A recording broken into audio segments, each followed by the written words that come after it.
In today's fast-paced leadership environment where commanders and managers and supervisors and even parents share with me, I feel like I'm in constant reactive mode.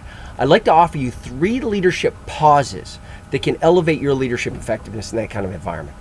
The first is to pause before you act, which seems obvious, but maybe just to remember there are times to go slow in order to go fast. I mean, imagine if your kid is sick and your partner says, "We need to take her temperature and understand what's really going on." And your response is, "We don't have time for that. Just go to the medicine cabinet and grab something and get it into her so we can get on with things."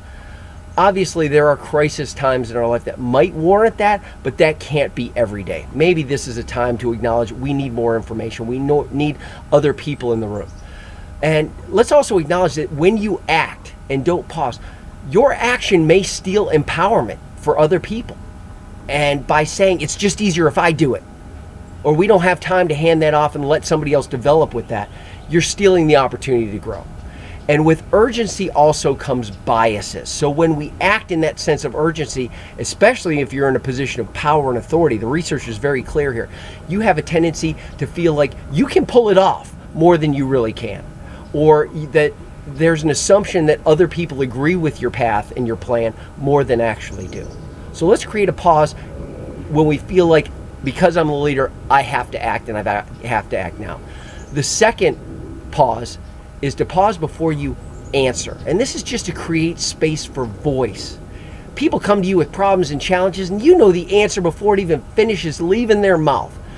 But to just give space for voice, it allows them to have empowerment. It's a source of buy-in and commitment.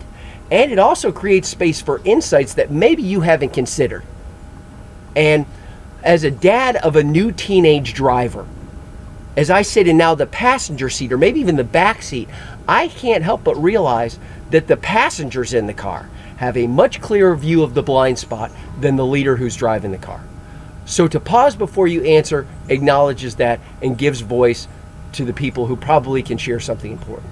The third pause is to pause before you allow. Now, odds are you care about the people in your organization or obviously in your family, but because your heart is with them, there's also the tendency, especially in times of urgency, to create rationalizations and justifications that allow for some drift in the standards. They're a good person. I can rationalize why, I'll let that slide this time. Or maybe even you rationalize out of holding yourself to a certain standard. And make no mistake, other people are watching. And that helps shape the culture. Education authors Grutner and Whitaker beautifully say, the culture of an organization is largely shaped by the worst thing the leader will tolerate. So in this environment of uncertainty and urgency, sometimes we allow things that redefine what our standards really are.